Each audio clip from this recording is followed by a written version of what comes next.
तो चलिए, अब आपको हम 12th क्लास की हिंदी पढ़ा रहे थे ना, और जिसमें आपका पहला चैप्टर तो हो चुका था। अब बारी है दूसरा का, ठीक है।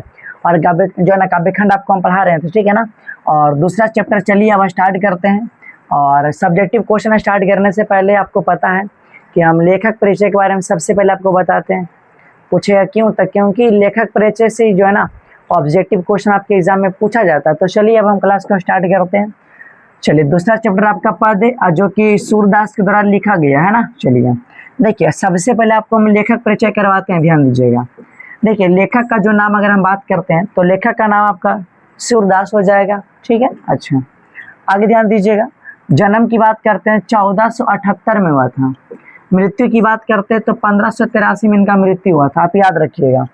अब देखिए, जन्म स्थान की बात करते हैं तो जो है ना, ये दिल्ली के पास निकट एक गांव है। उस गांव का नाम क्या है? सिही नामक ग्राम है, ठीक है। ये किसके पास है? तो दिल्ली के निकट है, याद रखिएगा, है ना। चलिए अब देखिए, निवास स्थान क्या है?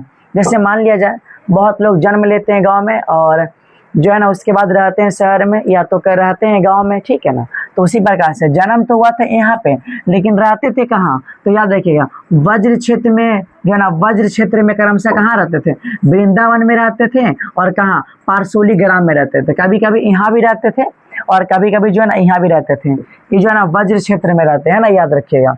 देखिए, अब दीक्षा गुरु की बात करते हैं तो दीक्षा गुरु क्या हो जाएगा?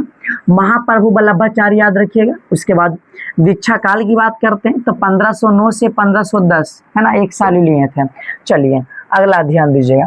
विशेष में आपको याद रखना, थोड़ा सा आपको हम विशेष बता देना चाहते हैं, ध्यान दीजिएगा। देखिए, विशेष में कि जन्म से अंधे, देखिए ये जो थे ना जन्म से अंधे थे, ठीक है। अब बड़े होने पे ना दोनों आंखें की जो है ना रोशनी जाती रही, याद रखिएगा, है ना। अगला देखिएगा। अब कृतियां आपको बोले थे, कृतियां बहुत ही VVI है। अगर आप लोग बुक पढ़िएगा तो बुक में बहुत सारा कृतियां आपको मिलेगा, लेकिन हम वही बताएंगे जो कि आपके एग्जाम में बार बार पूछा जाता है। जैसे कि देखिए, सुरसागर है, सत्यलहरी है, राधा रसकेली है और सुरसरावली है, ठीक है। तो देखिए, आपका लेखक परिचय क्लियर होता है, ज़्यादा नहीं है। अगर आप लोग बुक पढ़िएगा तो बुक में बहुत सारा आपको मिलेगा लेखक परिचय, लेकिन आपको हम बहुत ही कम बता रहे हैं, देख रहे हैं, ठीक है ना। एकदम VVI सब है, ये सब याद कर लीजिएगा। चलिए अब चलते हैं सब्जेक्टिव क्वेश्चन की तरफ। एकदम इजी तरीका से लिखा हुआ रहेगा, आपको पता है कि अपना ही भाषा में सबका हम उत्तर लिखे हैं, ठीक है। किताबी कीड़ा एकदम नहीं है, ध्यान दीजिएगा। पहला देखिएगा, पहला क्वेश्चन है कि प्रथम पद में किस रस की व्यंजना हुई है? चलिए आपको बताते हैं। प्रथम पद में वात्सल्य रस की व्यंजना हुई है। पहला प्रश्न क्लियर हो गया आपका, ठीक है। एकदम इजी तरीका से सबका आंसर लिखा हुआ है। चलिए अब उसके बाद ध्यान दीजिएगा। देखिए, 2 नंबर क्वेश्चन है कि गाय किस और दौड़ पड़ी। ये क्वेश्चन बहुत ही VVI क्वेश्चन, ठीक है ना। इस बार एग्जाम में भी आया था शायद त्रैमासिक एग्जाम में, ठीक है। देखिए, गाय अपनी गौशालाओं से निकलकर अपने बछड़े की ओर जो है ना दौड़ पड़ी, काहे लिए? तो दूध पिलाने के लिए, और क्या, है ना। चलिए ध्यान दीजिएगा। देखिए, 3 नंबर क्वेश्चन है कि पठित पदों के आधार पर सूर्य के वात्सल्य वर्ण, जो है वात्सल्य रस का वर्णन करना, ठीक है, इसका विशेषता बताना। चलिए आपको बताते हैं, वात्सल्य का मतलब आखिर होता है क्या? वात्सल्य का मतलब यही बोल रहा है क्वेश्चन।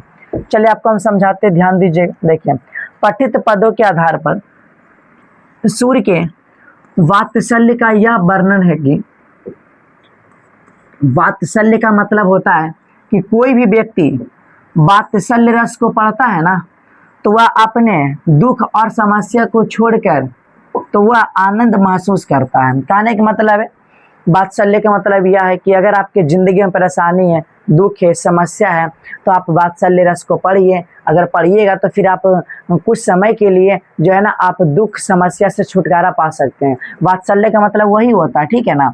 और यही जो है ना वात्सल्य का मतलब होता है। देखिए, किताबी कीड़ा तो नहीं हम लिखे हैं, अपना ही भाषा में सबका उत्तर लिखा हुआ है, ठीक है। आपको पता चल रहा होगा। और हाँ, अगर आपको समझ में आ रहा ना भाई, तो कम से कम वीडियो को लाइक जरूर करिएगा, और नहीं करना हो तो आपका मन है, ठीक है ना, लेकिन कर दीजिएगा, इतना मेहनत से बनाते हैं। और आंसर सबका शॉर्ट में लिखा हुआ है, देखिएगा। और 4 नंबर क्वेश्चन है, और शायद आपका लास्ट ही क्वेश्चन होगा, ठीक है।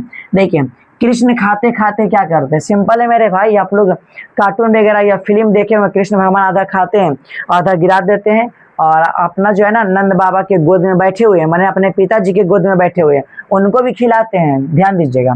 देखिए, कृष्ण खाते एक समय आधा खाते हैं और आधा गिराते हैं। सिंपल है, आधा मुँह में खाएंगे आधा गिराइए देंगे। बाल बुतरू क्या करेगा भाई? हैं? अपने भी खाते हैं और नंद बाबा के मुंह में भी डालते हैं। ला भाई, अपने भी खाते हैं और अपने पिताजी के मुंह में भी डालते हैं कि पिताजी तू खा ला। हाँ, और जितना मन करता है ना उतना खाते हैं और फिर छोड़ देते हैं। और कुछ हो गया खत्म, आपका दूसरा चैप्टर भी खल्लास। ठीक है, अच्छा थोड़ा सा और देख लेते हैं, शायद और हो। देखते हैं, देखिए नहीं है, पहला तो पढ़ाई दिया ना। देखिए आपका खत्म हो गया और जरूर आप लोग बताइएगा, बहुत ही कम समय में आपको जो है ना खत्म कर दिए दूसरा चैप्टर, है ना। चलिए, और हाँ आप लोग ना कमेंट जरूर करिएगा कि आपको जो है ना क्लास कैसा लगा। ठीक है, फटाफट आप लोग कमेंट कर दीजिएगा। बस एक कमेंट तो बनता है भाई, एक कमेंट, क्योंकि आपको सारा का सारा सब्जेक्टिव याद हो गया होगा। नहीं याद हुआ होगा तो 2 बार वीडियो को देखिएगा, याद हो जाएगा। ठीक है, मिलते हैं अगले वीडियो में, है ना।